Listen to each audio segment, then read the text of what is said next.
He's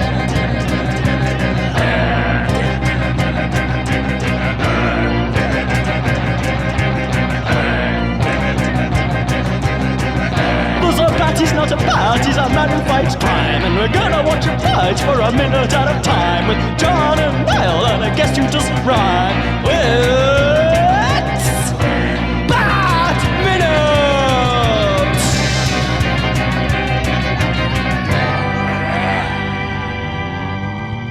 Hello everyone, and welcome once again to Bat Minutes and Robin. This is the podcast where we provide the cure for a lack of knowledge about each minute of Batman and Robin, 1 minute at a time. I am one of the hosts, Niall McGowan. And here is your co-host on this, the show that you play to keep the doctor away. It is I, John Parker. I wish I could... it's not a doctor I need. I need a dentist. I can't get one. Listeners, if you're dentists in England, come to me. I'll pay you. It's a post-pandemic, man. Yeah. My dentist is back in Ireland, so I only ever go when I'm back there. And I'm like, I send to my dad, oh yeah, when I was over Christmas, like, I must do that. And he's like, the waiting list is until like March. And that was in December. So I was like... Well, get this, right? I've been trying to sign up to a dentist. This is off topic already. I've been trying to sign up to a dentist for like 2 years. Ooh. Yeah. And I rang them last week and they said, oh no, we're not taking on new NHS patients at the moment. Try in 2023. Whew. Holy moly. But a guest who's been waiting until 2023 to be introduced so she can start talking.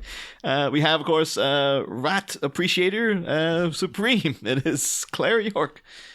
Hello. Yeah, I was going to make a joke about the character, the rat catcher, but it's like, no, you wouldn't catch a rat. Mm. I'd catch them and release them. I have done that before. That's actually would be a point, Claire. Did you see the Suicide Squad, and were you like this rat catcher too? Like she speaks to me, or like were you like this is a horrible misrepresentation of rat lovers everywhere? Mixed bag, I think. I'm glad you said that because I get made fun of for not liking the character, and it's nothing to do with the rats. The rats are cool. Yeah, rats are always cool in films and life. I would say that, but then Drusilla will hate me. They're her sworn enemy. But anyway, we're here to talk about minute 116 of Batman and Robin. And the minute opens with a gaze that's almost demure. And it ends a minute later with the Batman plugging in the cure. But is the gaze sleazy but demure? I just really wanted to say at one point this season, demure. Like Arnold. When he's kind of out of it in Total Recall, he's like, oh, I don't think sleazy. Ever since that movie, like ever since I saw it, can't say the word demure without just it being demure. I can't say athletic because it's when he picks the body type of his woman that he wants. You know, it's like, athletic. It would be like every time you sign up for a dating site too. It's like I can't just write athletic, sleazy, and demure. Can I? Try it. Put a Total Recall profile on. But yeah, so we just have then Batman coming in to play up Mr. Freeze's ego here by saying like doctor, you know. So it's good to we know that Pamela Isley earlier in the movie really emphasized the you know Dr. Pamela Isley. She wanted to make sure that people remember she was being belittled because she's a woman essentially, wasn't she? Like, well, you can't be a doctor, so of course she needs to state it. But here it's quite clever of Batman. He's learned the lesson from there. It's like, oh, she liked being called a doctor, so they make sure, like, yes, Dr. Freeze. Well, doctors do like it. They do get off on it a little bit. But I think it's like reminding him of his Hippocratic oath almost. It's sort of strong-arming him into helping. Ah. It's like, well, you've got to. That's weird, because I just considered him to be like, he's a scientist. I never thought that he would be a practicing doctor. Like, I thought he'd be like, yes, my doctorate was in, like, chemicals. Like, he's not a GP. Yeah. But he's still trying to... It's medicinal stuff, though. He's studying, isn't it? Clearly. Yeah, I think that's true. It was, like, his... medicine. Like, the idea of, like, you know, there's a film, and there's an early 90s comedy in there of Arnie being a GP. And, like, people coming in, like Arnie and, like, Doc Holliday or something. That's a movie right there. Like, I'm a hotshot doctor. I can't stand these patients who come in, though. Oh, that would be so good. What would you call it? I mean, you could call it Doctor with Muscles. It could be a sequel to Santa with Muscles with Hulk Hogan. Or just Becker. It was just the TV show Becker, but it starred Arnold Schwarzenegger. Well, now with deepfake technology, I just want to see Arnold in every show ever. I want to see Arnold in The Mandalorian. There is a weird thing where, like, I'm surprised Arnie hasn't been utilized by by Disney yet, because this guy was like the biggest star in the world, and he's not like Stallone is in Guardians of the Galaxy, like a small role, but he's there. Yeah, but Arnold, not to knock him, but he's got more of an ego than Stallone. Arnold wouldn't be in your movie to do one line like Stallone is, you know. I'm just kind of surprised they haven't been like, you know, he wasn't like Thanos or something. Oh, I guess maybe they're like, well, we already saw what he did with Mr. Freeze, so we're not going to give him the main villain role. Him playing Thanos would be amazing. It would be amazing, to be fair. Like, I am inevitable. But and I don't mean it like in a funny way amazing. I think it genuinely would work. Yeah. There was a moment I was thinking, actually, during, again, the new Peacemaker show. I keep saying the new, people could be listening to this from years from now. The Peacemaker TV show starring John Cena. Robert Patrick plays his dad in that, but his dad's like a neo-Nazi. And the fact that it's Robert Patrick, I was like, I wonder if because James Gunn made it. He made Guardians of the Galaxy. Guardians of the Galaxy features Stallone, of course, classically. And Stallone, Schwarzenegger, they go hand in hand. I wonder if at any point he was like, I want Arnie to play John Cena's dad. Because that's funny. Like, of course who could be John, like a man that muscular, who could be his dad? Arnold Schwarzenegger. Either that or like Rick Moranis. But then he might have, like, I wonder if he did approach Arnie and was like, would you want to play this guy? And it would have been like the Nazi thing. He's like, no, I wouldn't. Because obviously Arnold's dad was, you know, he was a member of the Nazi party. So yeah, he's just like, I don't want any affiliation with that. I get that he would turn that down. Yeah, 100%. And it's not that he's ashamed of his dad or anything, because, you know, pretty much everyone in that. Well, I think he actually is. I don't think him and his dad didn't get on, to be fair. Well, yeah, I don't think he was ashamed of that about his dad, though, because that, you know, a lot of people, it's what you had to do. Yeah, you had to be a member to get anywhere. Yeah, but you don't want to invite that kind of discussion. But it doesn't make me think. Then James Gunn was like, he said no. Who else played a Terminator? Robert Patrick. There you go. And Robert Patrick will do anything. Oh yeah. And not to dismiss him, he's a good actor, but he would be like, oh, he'll be in whatever you want him to be in. Like, he's not. Whereas Arnie's like, I made all the money in the universe by the time I was 26. Like, I like here how we get basically a silent answer to Batman's question. You know, will you help me, Doctor? No need for words. Like, the change in Freeze's face says it all. Arnie's he's not a bad actor. Yeah, he's quite good physically. Obviously, I mean, that's his whole shtick. But I mean, with his face. And... it's quite a close-up, but he's still managing to act. Yeah.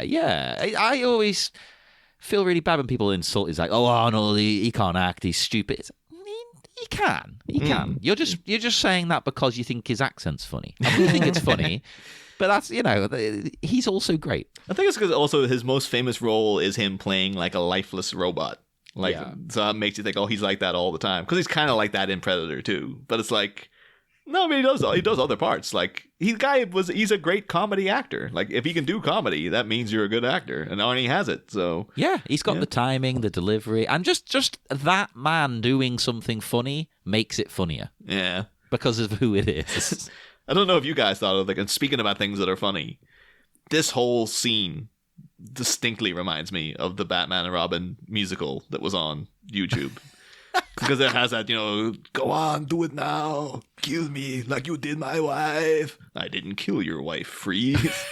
But what is this here? It was all a charade.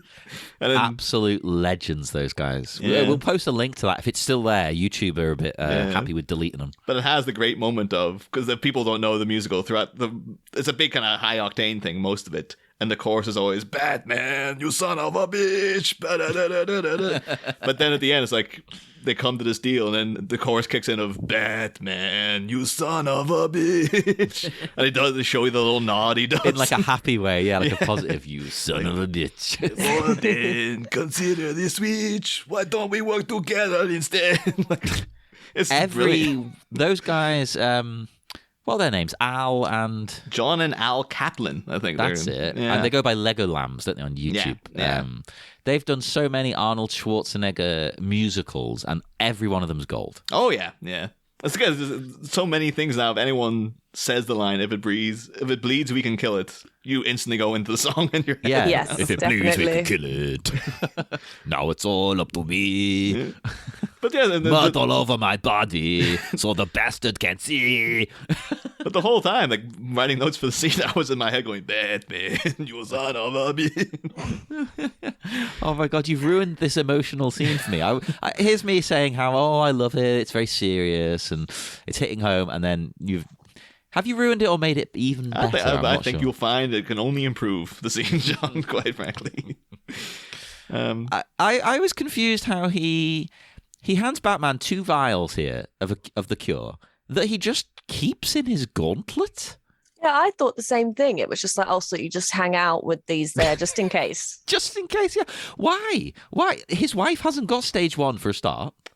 All of this is completely baffling. It's lazy screenwriting, is what it is, quite frankly. Well, you know, it's just because they were like, well, we can't spend any more time. They can't go back to his base, go pick it up. That'll take too long. Yeah. He's just got them. He hands them to Batman. There you go. Yeah. Or you could just give him the formula. But it's like, like, have you got that, pad and pen? Yeah. You need, listen to all these chemicals. Like, how do you spell that? It's like, no, he has them on him. But it was weird too, because it's just like, yeah, I thought maybe it's part of his suit in that, like, he needs this, the chemical that keeps him going is somehow part of the cure. I guess. And he'd be like, join this with, some other chemical, and it'll But then create... why does he keep getting into fisticuffs if he's got something that delicate right on his wrist? Yeah. And also, too, if it was part of it, like, what keeps him going, he's, like, getting fried by the sun. Like, don't take it out of your suit. Now you need it to live, Victor. Jesus Christ. He doesn't need to live anymore. And he could have got his arm cut off or something, and then he's lost the vials that he needs or something.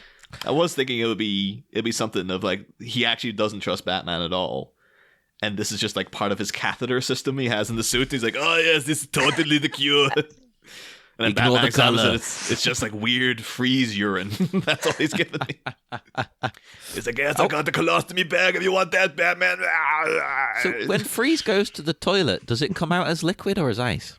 Well, that's the eternal question. Like, I would think that this might well be, it comes out in a little weird thing in his arm. Because he's developed that to get around the fact that he doesn't want a giant icicle coming out of his penis every time he goes to the toilet. Yeah. Maybe it's like dry ice, so it's like a smoky kind of situation, and then there's icicles at the back, if you see what I mean.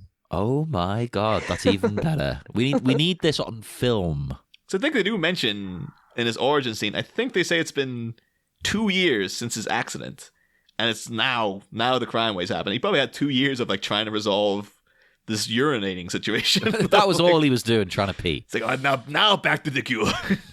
Because as we discussed off mic, when you got to go, you got to go. You can't concentrate on anything else. You can't focus on the movie.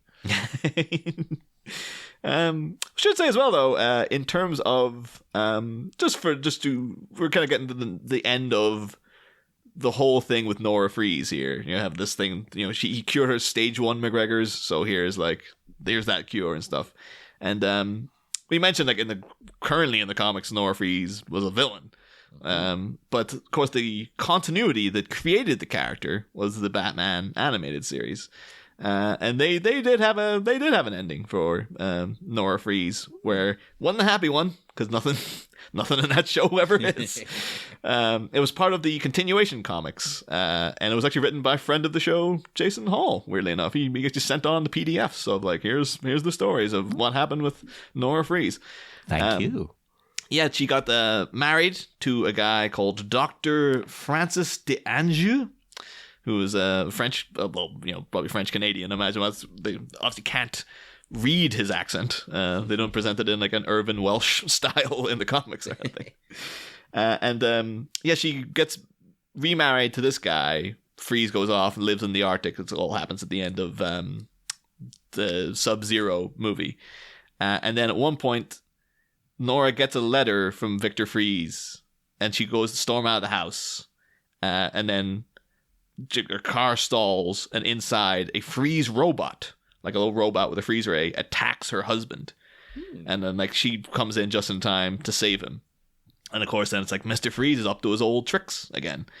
And of course then Batman, Nora decides then she's going to the Arctic to talk to Victor. Because it's like, well, clearly he's trying to kill my husband. And when he gets like all this stuff happens and Victor's just like, I didn't do any of that.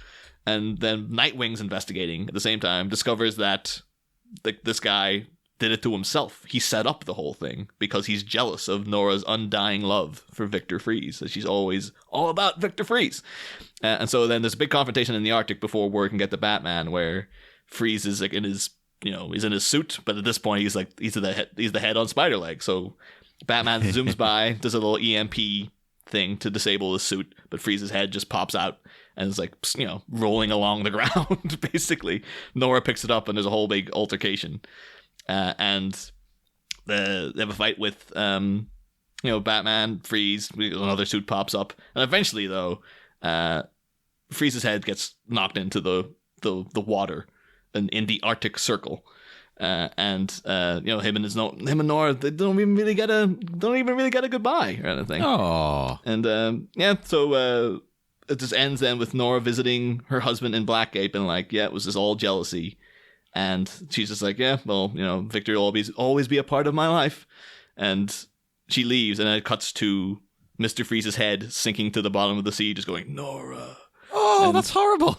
And that's weird. The guy was kept enough continuity that when they brought him back for the Batman Beyond episode, they found his head in the water. They're like, no, those comics are canon. Like that's where that's not where Freeze's story ends, but that's where Nora's story ends. We'll talk about what happens to Victor Freeze in maybe next week. He has his ending as well in Batman Beyond. Spoiler alert.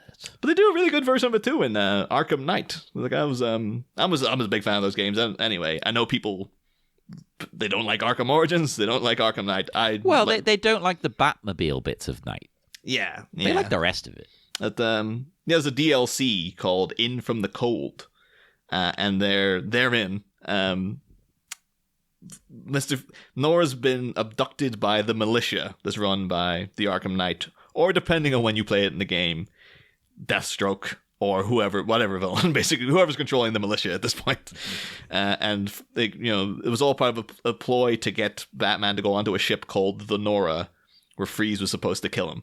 And then Batman's like, well, I can find your wife for you, or you can take your shot right now, Victor. And Victor's like, no, go ahead and help me find Nora. And eventually Batman does, but she's been disconnected from the generator that keeps the pod going. So she's revived. And Victor's like, you have to get her back. You have to refreeze her and all this kind of stuff. And she's like, I don't want to be refrozen.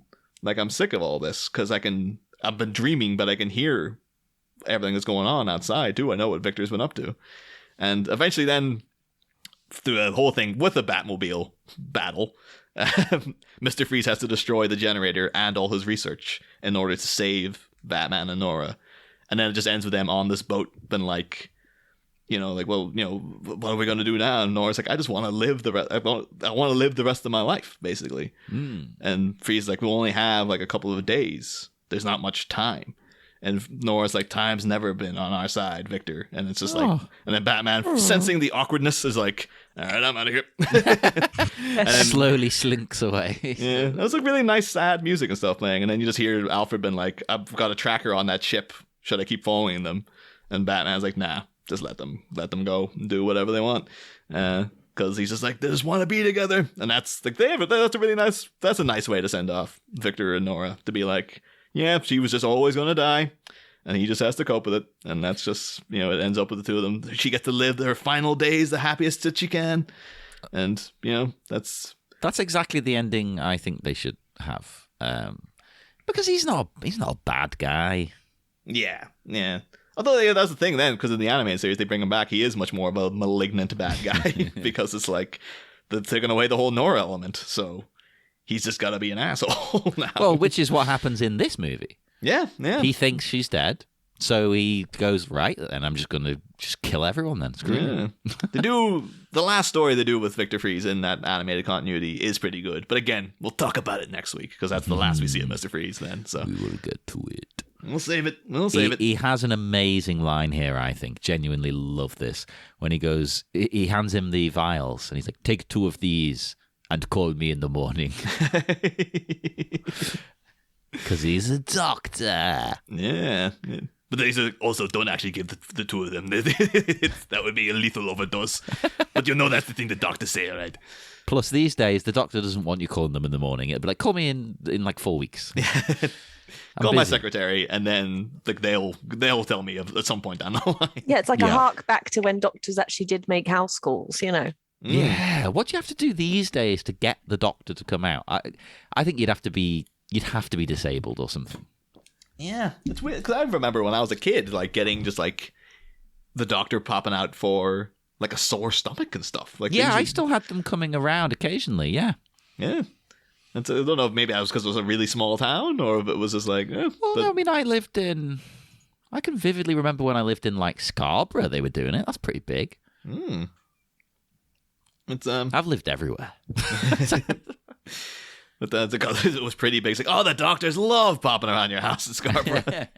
Every Friday night, they just show up. They go on. They just get their carry out, go from house to house. These days, trying to see him at all is a nightmare. Yeah. Not like the dentist, as we talked about. Yeah. But the doctor's house calls actually made me think of John Bodkin Adams, and they're not the house calls you want, really, are they? Not really. No. Yeah. It's but yeah, the thing is, again, that's also like a real like. I'm gonna need more accurate information. Like, is this literally? Even Batman should be like, is this literally the cure? Like, do I have to mix this with something else? No, do I have you, to mix these two take both vials and you call him in the morning. Yeah. You just stick it straight down his throat. That's a good point, actually. As somebody who works in pharmacy, they're very unclear directions. They wouldn't pass the check when you've produced the label. You can't just take 2. Be like, well, how are you taking it? Yeah, you need to specify. I think particularly this too is like, what, swallow them? Or well, exactly. Are you swallowing them? Pour them into your eye? Like, what way do you want me to take this? Are they rectal? Like, you've got different modes of insertion, shall we say? So you need to clarify. Yeah.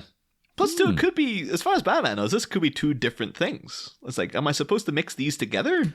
Yeah. Like, you'd have to go back and then, like, take a sample of it and examine what all the whole thing is. And then by that point, Alfred could be dead. Like, how long is it? Yeah. Unless he's got that Elizabeth Holmes machine where it can detect whatever within 1 drop of blood. Well, see, part of my job is literally writing the directions.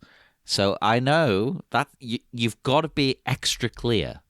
It's got to be no room for doubt in the directions because they can die. Yeah, so, of course, yeah. Yeah. This is very much like, I'm going to need more information, Victor. Unless Mr. Freeze is like, well, I am still a doctor. He was in the middle of doing a house call. It's like, I have a patient who has stage 1 McGregor's, and I was going to pop by your house. It was a coincidence, yeah. Does that mean she has to die now? Oh. Unless hers isn't as severe. He's like, oh no, she's like, these early stages. It'll be fine. She can wait a little bit. No rush. We gotta cut over then to Batgirl and Robin, and they give a nice little like, no, Batman and Robin. You got the name of the movie wrong. That's what Batgirl. She's there, right in the background. But that's the thing though, because I was noticing, like, I was having to zoom in because I wanted to see if the beauty mark is still there. Like, I can't remember how much we talked about the beauty mark that's on Batgirl. It's part of her disguise is that she has a little beauty spot by her mouth. Maybe that's subconsciously why I put one on when I'm in character for the band. I don't know where it came to from. Barbara Wilson. It could be. I don't know where it came from. I just decided it looked good with the character. Maybe it's because we were doing this. It could be. It's but yeah, apparently, and V. Neal, who was the makeup artist on the movie, she says that the beauty mark is nothing but like a little tribute to the character of Honey West, who we weirdly enough mentioned the other week there, because Yvonne Craig, who played Batgirl, was giving out about the character of Honey West for going around beating up people, where she wanted Batgirl to be more feminine. And I was like, it was a weird quote. It was very weird because what's not feminine about beating people up? But yeah, because Honey West was a TV show in the 60s about a private eye played by Anne Francis. And of course, we keep constantly making Rocky Horror references in this.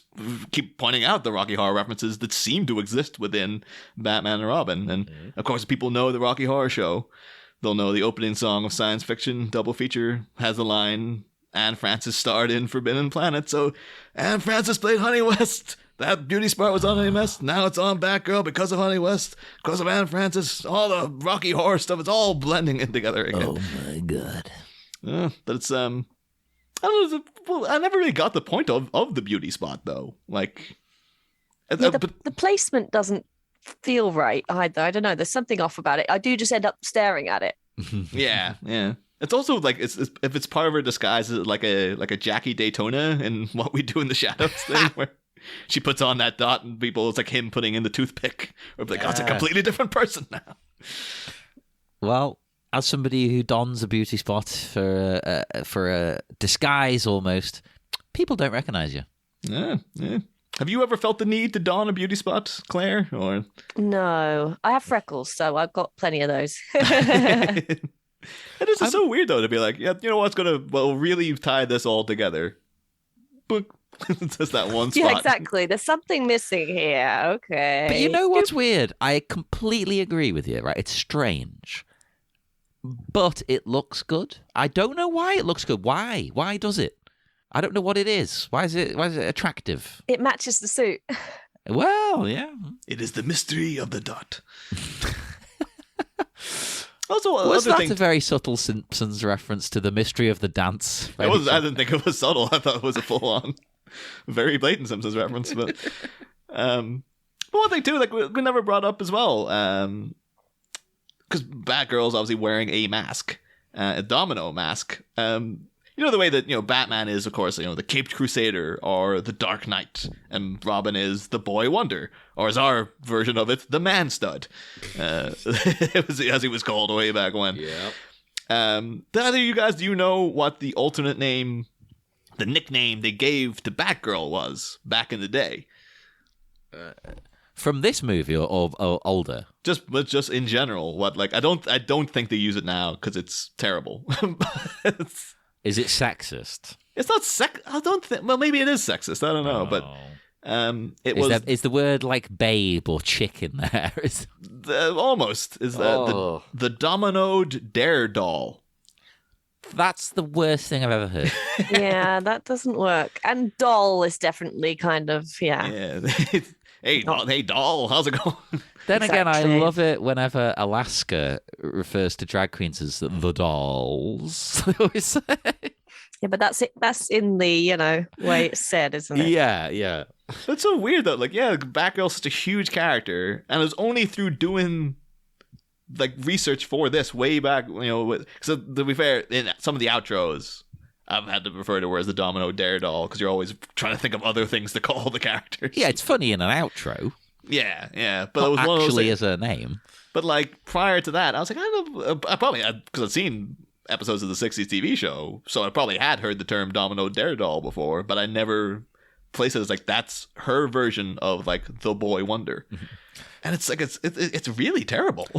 It's the Domino Dare doll. I think that sounds like an all-female punk band, the Domino Dare Dolls. Oh, yeah, that would be a nice tribute. To be fair, yeah, they do New York doll covers. Oh, even better. All dressed as Batgirl. Yeah, but the annoying thing is it works. It actually does work for Alicia Silverstone because she is wearing a Domino Mask. But Here's a question I have about that. Right? Why are they called Domino Masks? I looked into this actually. Oh, yeah, it comes from because the Domino Mask dates back to the Carnival of Venice way back in the 18th century, where they used to wear masks that would cover the top of the head because the performers wanted to keep up the mystique. So all performers had to dress in elaborate masks that usually were just above the eye, above the nose. well, and you the don't mouth was want free. people to see what you really look like. Yeah, Yeah, It's- that's again exactly what I do with the band. Is everyone else is like, oh, I'm going to turn up just in my normal clothes, and I'm like, no. You want to turn up in costume. You want to keep the mystery alive. But yeah, also all the performers. It was basically the dress like the Eyes Wide Shut orgy. That was like that was the the Venice Carnival where like everyone's going around in the cloaks and the masks over the face, and they got very elaborate and stick like feathers in them, and then from just after that, then it's like it comes from the Latin dominus, which means lord, and then it just says like no one knows beyond that why it's called the Domino Mask. Like, it's just like further extractions are not known to people. But so I can call it the Indominus Rex mask. You can do so because the Indominus, does that mean it's the like ungodlike? I guess. Or you're challenging me here. No, I thought it was meant to be like the King of Kings kind of. That might actually be what it is. Yeah. Because Tyrannosaurus Rex is tyrant lizard or whatever. Tyrant lizard king. Yeah. So the Indominus Rex, I guess, would be like that would be godlike, lord of the lizards or whatever. My computer is called Indominus. That's why I named my PC.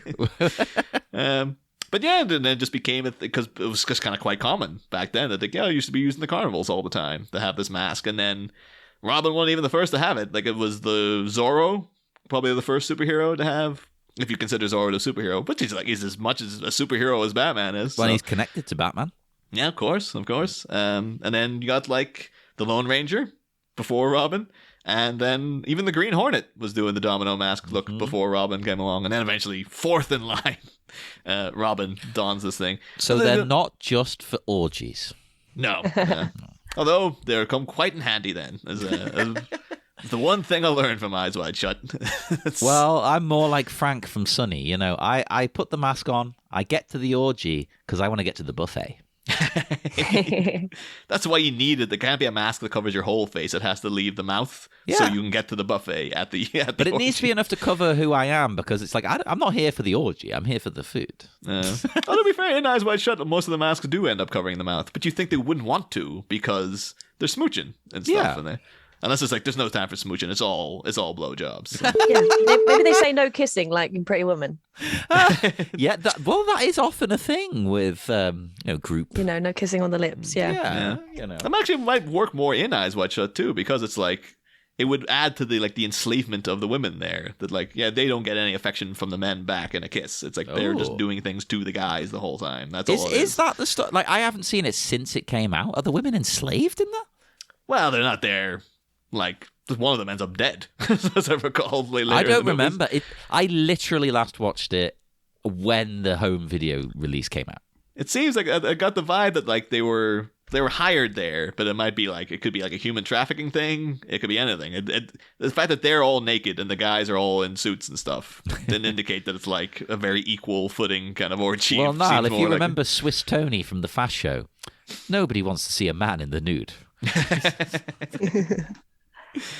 But the annoying thing is, again though, Batgirl doesn't wear a Domino Mask. She does in this. But back in the day, she had the full cowl on. So it's like, it doesn't even work in that regard. That's why I thought it was from this when you brought it up. I was confused. No. It dates back to like the 60s show. I guess maybe she has she had the purple cowl and then a black kind of visor around her eyes. Maybe you could consider that to be the domino part.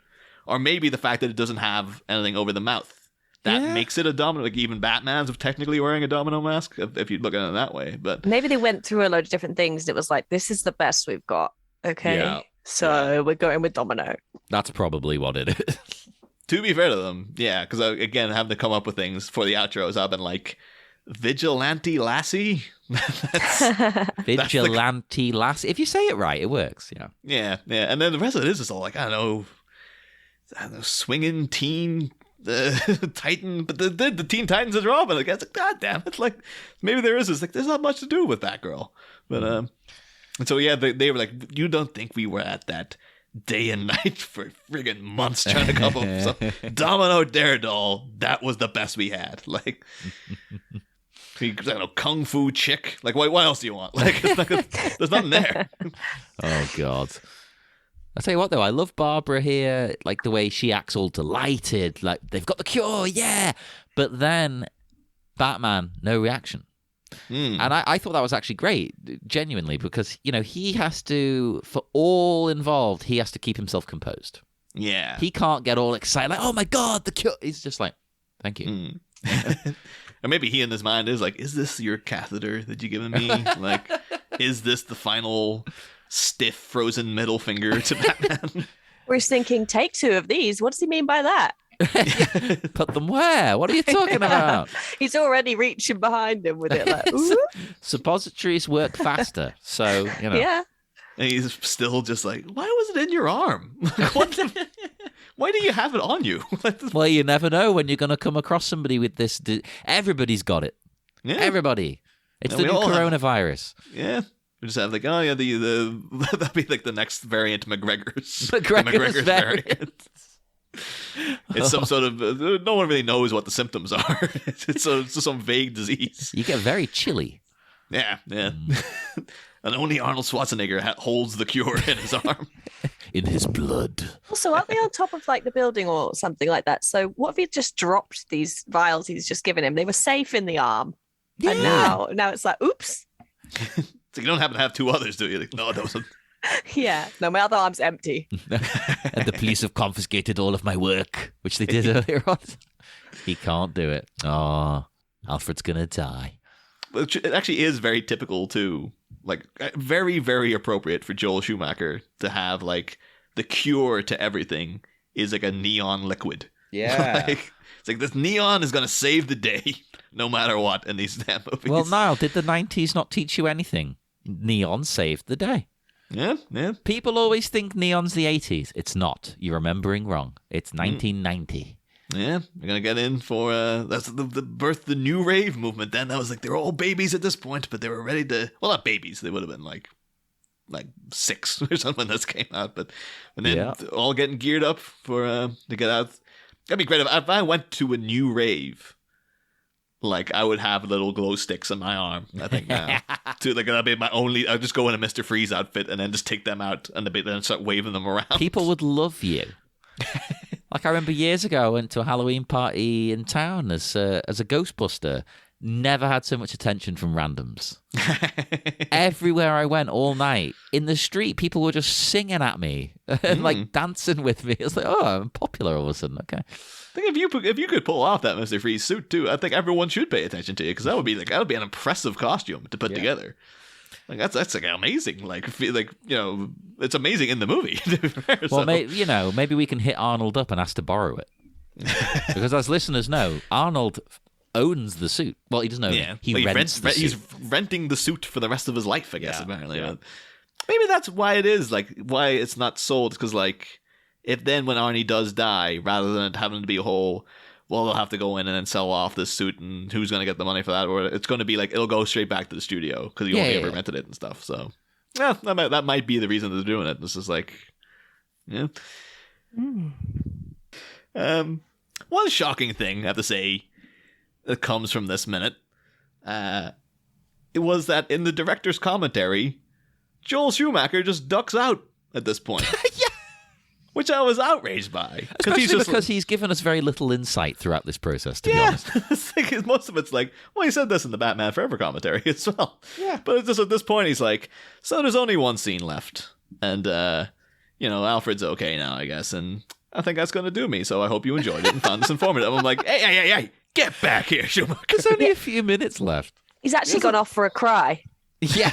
It's just such a poignant moment for him. He was just like, oh, I can't do this, guys. It could be. Like, I know we're making fun, but I genuinely do find this all moving. I'm with this fictional version of John. Weirdly enough, I found it I got not emotional, but I did find it a little bit sad when he's like, well, goodbye. Because I was like, I've been stuck with this commentary for months now, and that's like the last you're going to hear it because he's dead now. So it's like, that's the last you're going to hear Joel Schumacher. And he's out. And it's a shame. I reckon we could have got him on the show. But it's just the fact, too, that he's like, so this is pretty much over. And I'm like, no, it's not, Joel. Like, the director's supposed, like, a captain goes down with a sinking ship. All right. You stick this out like we're sticking it out to the end of the damn credits. This is the movie equivalent of the Titanic, not the James Cameron one. But it's like you should be here until you should be there to explain why the friggin' Smashing Pumpkins are on the credits, why R. Kelly's there. You should be Well, here maybe not until R. Kelly. You obligated to stick around. Like, it could be like, how much are they paying you, Joel? How much would you like if I took like $3,000 off the end of that because you just ducked out at the end of the movie? Like, that's no. You sit there and complete the project. But like, how would our listeners felt if we just went like, you know what, the movie's pretty much done. Yeah, we're out. Hey, some shows do that. They don't do the credits minute by minute. Oh yeah, not calling you out, but that's right. Beetlejuice minute. Yeah. Speaking of which, see you guys later. Hey, we've had that happen before where people are like, can I actually do one? Yeah. We've had it. It's like, well, I guess it's just us. And that's fine. That is fine. Now, this is weird though. Like when watching the rest of the movie, then just like just the actual audio of the movie. It's like you're expecting to hear the door slamming shut. You hear him shuffling around in the background, like having the a toilet pee. flush. Yeah. The car engine revving up and zooming off. Little cry. Oh, I do. Maybe some food, like. Yeah, he just starts eating. Yeah. That's like I get the vibe. Like he ain't going to stick around to watch the rest of the movie. It's not like I know. Like I remember like the commentary for True Romance. Tarantino does one because he wrote it, and he's like, I'm just gonna sit and listen to my own dialogue here for a while, which is one massively big headed. But that's Tarantino in a nutshell. Yeah. But also, I'm like, I bought this DVD because you did a commentary on it. I didn't like. I can hear the dialogue any old time. Like you just speak over the top of it. Like I'm here for your insight. Yeah. But he's just like, no, I'm gonna sit and listen to my dialogue for a scene or two, and it's like, but. At least though he's sitting and watching the thing.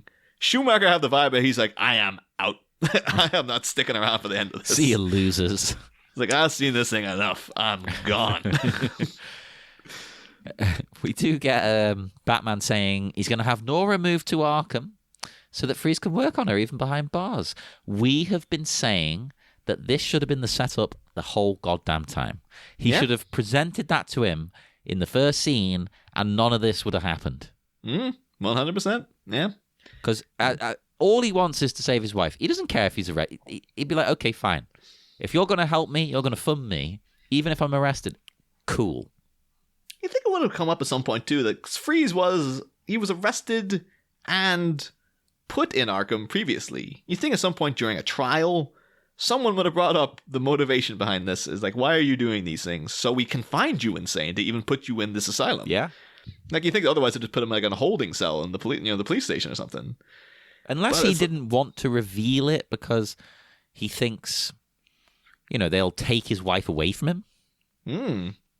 Because people aren't supposed to know that his wife is alive, are they? Because they say earlier on that, that he survived, but they didn't think his wife had.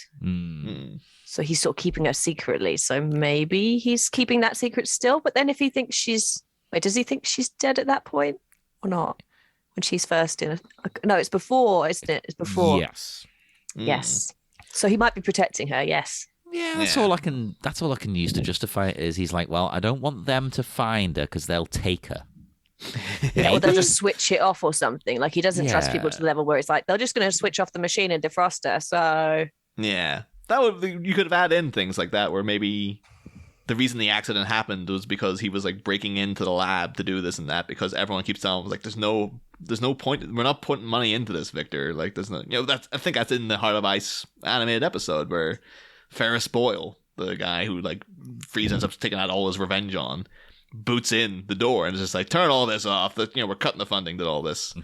You should have a little thing of like, no one else believed that he could cure Nora. They just wanted to let her die. So he's the only one going, I can't let anyone know that she's here. Yeah. Because otherwise they will just let her die and stuff. But see, that would work. That'd be really good.